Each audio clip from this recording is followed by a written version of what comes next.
Jadi tahun lalu Asus telah meluncurkan sebuah laptop di Indonesia, namanya adalah Asus VivoBook Go 14. Nah, dari namanya kita sudah bisa tebak kalau laptop jenis VivoBook ini ditujukan untuk apa saja dan target marketnya sebenarnya siapa saja.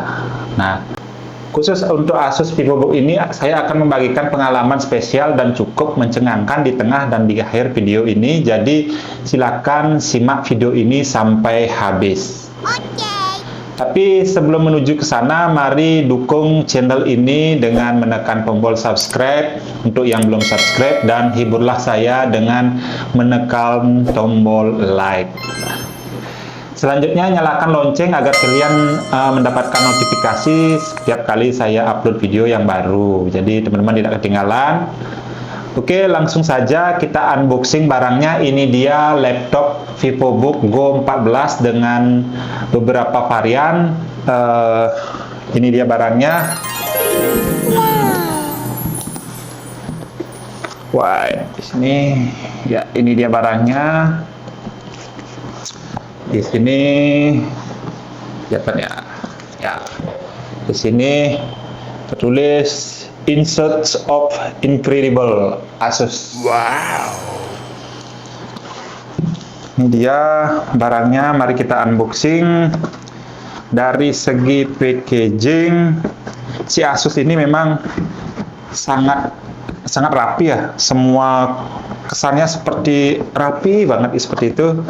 Di dalamnya juga banyak kemasan-kemasan seperti itu, kemasan-kemasan yang saya rasa dibuat begitu apik oleh Asus, dan desain-desainnya juga betul-betul luar biasa sih. Dari segi packaging sampai dalam-dalamnya ini, sampai di dalam-dalam sini juga ada sablonan, ada semacam keterangan-keterangan gitu loh. Jadi kesannya seperti memang niat banget gitu bikin boxnya.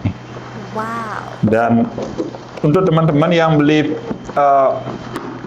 Asus VivoBook Go 14 ini, nanti dalam pembelian teman-teman bisa dapat satu buah tas ransel untuk Asus.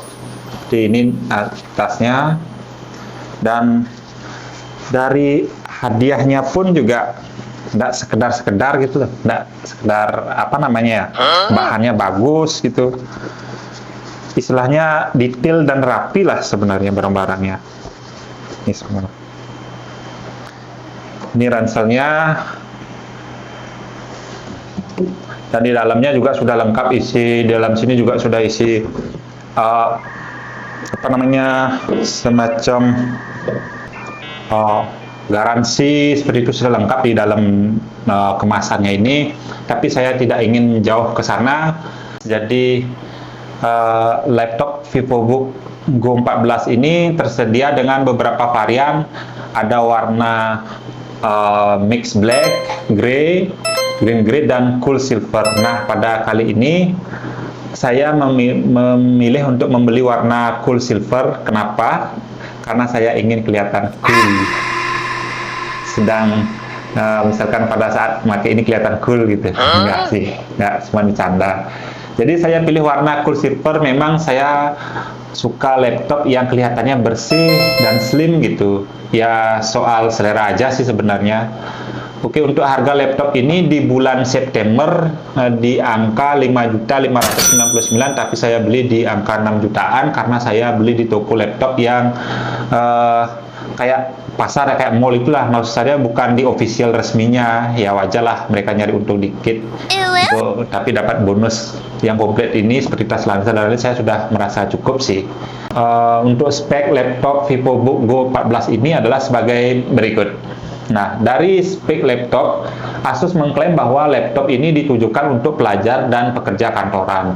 Jadi nanti jangan kecewa dulu ya teman-teman, belum apa-apa sudah beranggapan kalau laptop Asus VivoBook ini sudah tidak bisa digunakan untuk hal-hal lain selain mengerjakan tugas sekolah dan pekerjaan kantoran. Nah, nanti pasti akan saya jelaskan kegunaan lainnya. Jadi saya harap teman-teman untuk nonton sampai akhir video ini. Oke, sebelum itu saya jelaskan sedikit untuk berat bersih laptop ini ada di kisaran 1,34 kg. Nah, jadi cukup enteng. Ya, kalau untuk teman-teman yang suka jalan-jalan, traveling itu ini sudah enggak memakan banyak tempat lah itu. Selanjutnya untuk ukuran screen, nah laptop ini ada di 14 inci. Nah, sesuai namanya Go 14, jadi sebenarnya screen-nya itu ukurannya sebesar 14 inci gitu. Nah, kalau dari segi desainnya cukup slim. Jadi memang dirancang khusus agar mudah dimasukkan ke tas ransel atau tas jinjing sehingga mudah dibawa ke kantor atau di sekolah sebenarnya sih dari segi desainnya. Oke, untuk prosesor laptop ini itu sudah menggunakan AMD Ryzen 3. Ya, sesuai fungsinya masih oke lah untuk sekedar pekerjaan kantor, sekolah, dan desain tipis-tipis. Ya. Oke. Untuk RAM laptop ini sudah memakai DDR5 dengan besaran sebesar 3 GB ya, dengan maksimal penyimpanan sebesar 256 GB. Ya, cukup kecil memori internalnya ya, saya rasa nggak masalah sih teman-teman bisa menyimpan file di harddisk eksternal ya, kalau atau flash disk lah gitu tuh. Nah, untuk port USB disediakan 2 port USB di sini, di sebelah kiri dan kanannya, dan 1 port Type C di sini.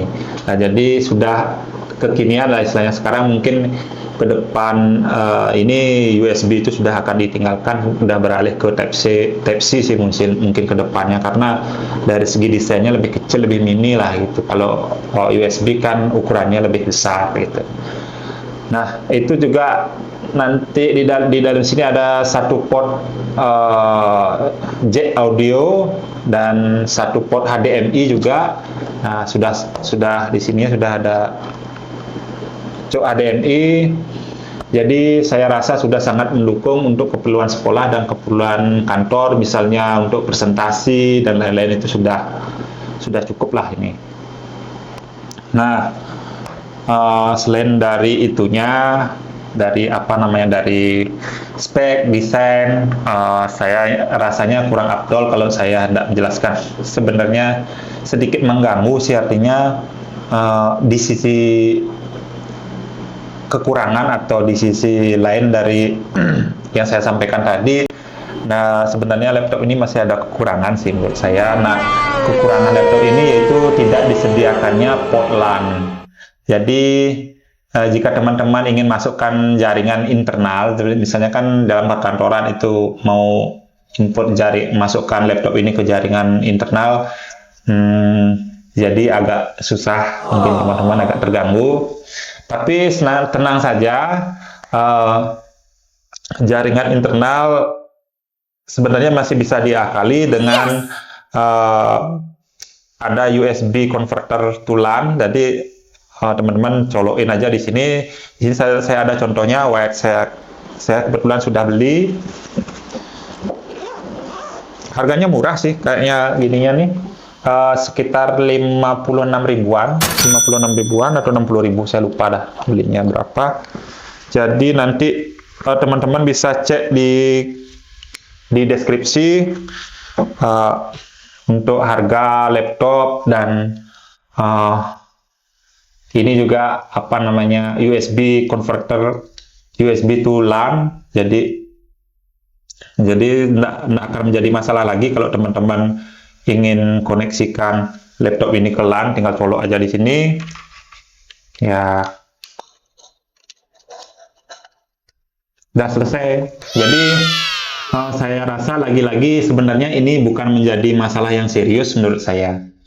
Nah, untuk mendukung koneksi data, laptop ini sudah mensupport Bluetooth dan WiFi. Jadi teman-teman bisa sharing data itu melalui Bluetooth, maupun kalau sekarang sudah pakai WhatsApp itu bisa teman-teman monitor di Google, jadi sudah terkoneksi WiFi, jadi teman-teman gampang lah sharing-sharing file via online itu. Oke.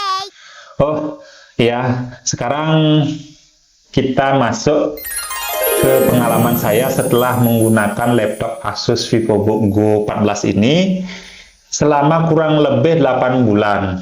Ya, sejauh ini aman-aman saja. Tidak pernah ada kendala yang serius sih menurut saya.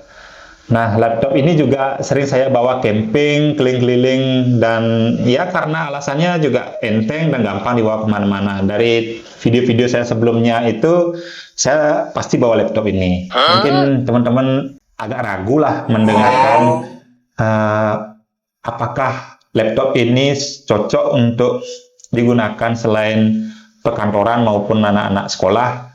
Jawabannya masih cocok.